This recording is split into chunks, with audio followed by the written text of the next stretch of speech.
Television Network. This is the 10 o'clock news on Q2, Montana's news leader. Good evening, everyone. Thanks for joining us this Monday. I'm Jeanelle Slade. People across Montana still digging out after an early blizzard threw a curveball into thousands of weekend plans. As feet of snow fell, Mother Nature brought everyday life to a screeching halt and left communities in the dark and digging out.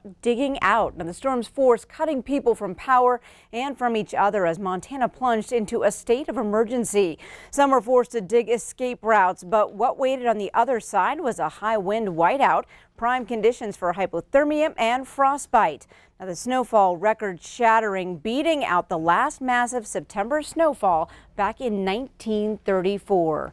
And for the latest on our weather scene, Bob, we missed the brunt of the storm here in south central Montana, but things are about to get cold. Yeah, we're going to get cold up there. We're going to probably see some snow in the Billings area. Let me show you what's happening. This is the way it looked earlier today, about 8 o'clock in the morning. This is over by I believe Teton County. This is by Pendroy. This is the Montana Department of Transportation's webcam up there. And as you'll notice, they cleared the road pretty good, but still a lot of snow up there on the sides and up in the mountains. But take a look at this. Here's how much snow they had in some of the other places. Babb, outside Glacier Park, 52 inches. Browning, 48 inches. 46 at Badger Pass. St. Mary's, 45 inches of snow. At East Glacier, right on there on Highway, I believe it was 200, they had, 36 inches of snow there. Now, look what's happening tonight. Doppler radar showing some scattered snow showers coming down off the Beartooth and kind of traveling across Interstate 90 between Big Timber and Billings.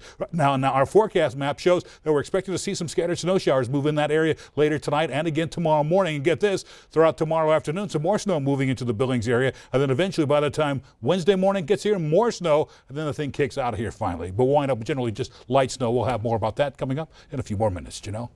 All right, thanks, Bob. Well, the early winter storm knocked down power lines and forced outages all across the state. MTN's John Amy touched bases with Northwestern Energy in Butte to find out just how much manpower it took to fix the damage. This weekend's blast of winter weather resulted in more than 300 reports of power lines going down across western Montana. We're prepared for this, watching the weather forecasts and making sure that, that if things go bad, that we're ready to respond. And respond they did, as heavy snow and wind caused down power lines and outages, mainly in the northern part of the state. This required pooling the company's manpower. The weekend before, we had about 400 hours of man hours that were out there working, and this weekend there was about 1,700.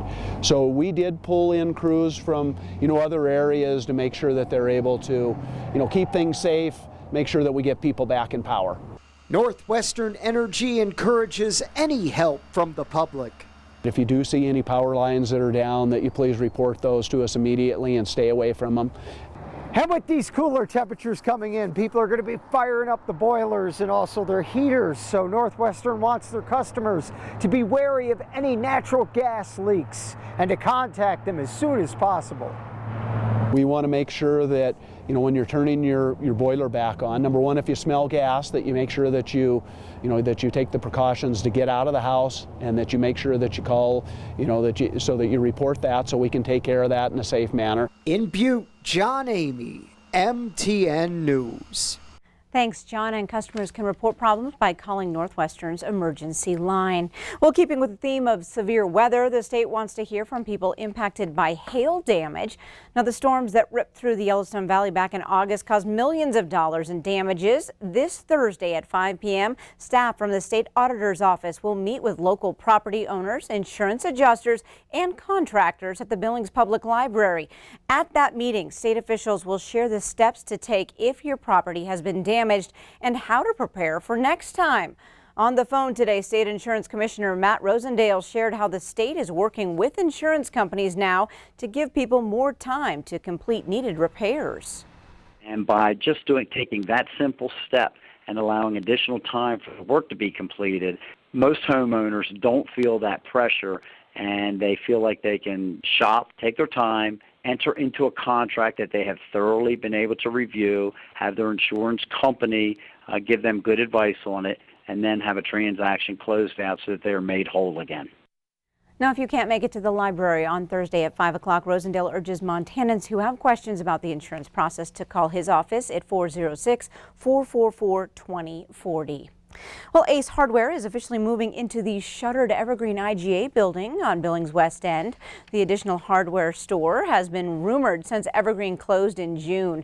A building permit to remodel the space on 13th Street West was approved by the city earlier this month.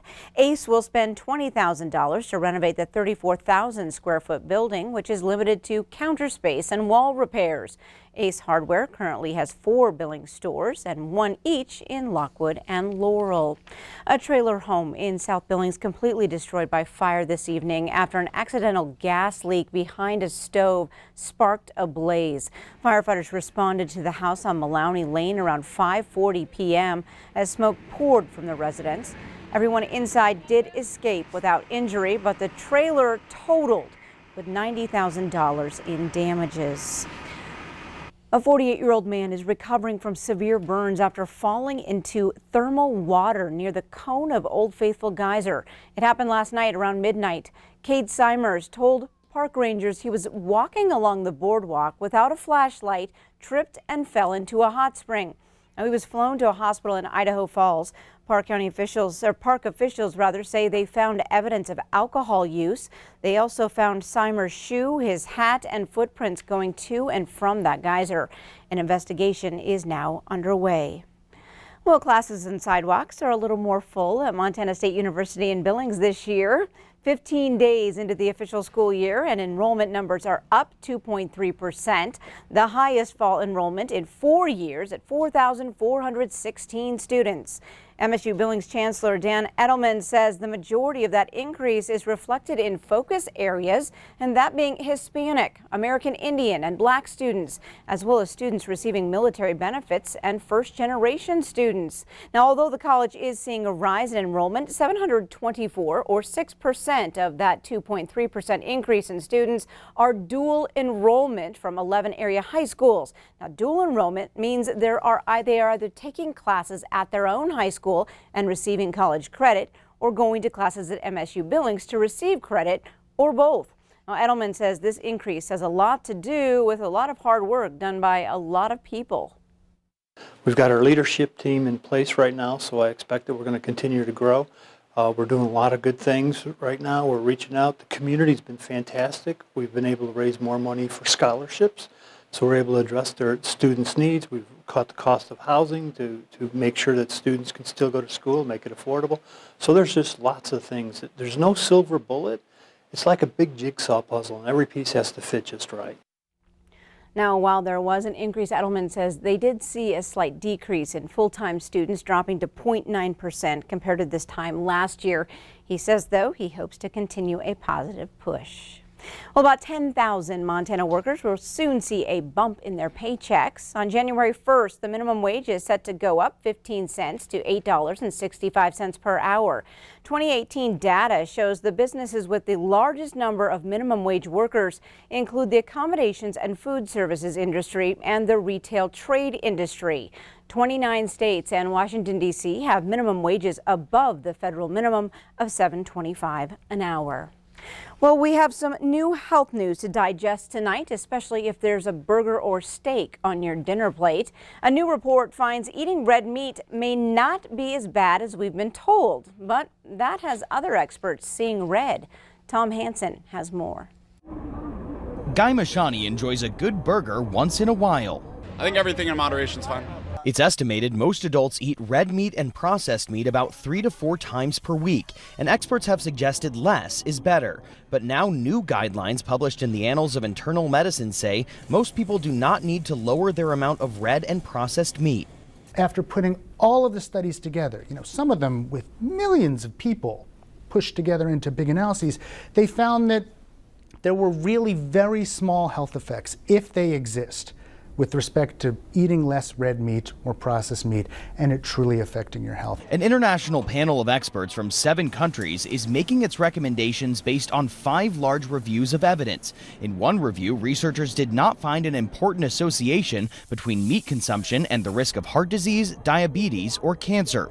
Some major medical groups, including the Physicians Committee for Responsible Medicine, are taking aim at the new research. The group filed a petition with the Federal Trade Commission to stop false statements, citing abundant evidence that links red and processed meat consumption to heart disease, colorectal cancer, and increased risk of premature death. What we're seeing is that if you look at all of the evidence together. Dr. Aaron Carroll from Indiana University School of Medicine says the new findings are not a green light to eat as much red meat as you want. If you're eating a ton of meat, probably you shouldn't. I mean, it's everything in moderation. You shouldn't be going crazy. Many experts agree, in moderation, red meat can be a part of a healthy diet.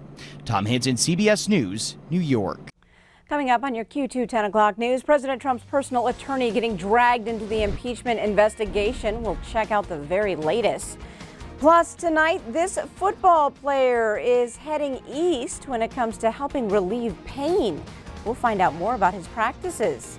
And in sports, Scott delivers Q2's latest edition of Game Changers, offense, defense, and even special teams this week.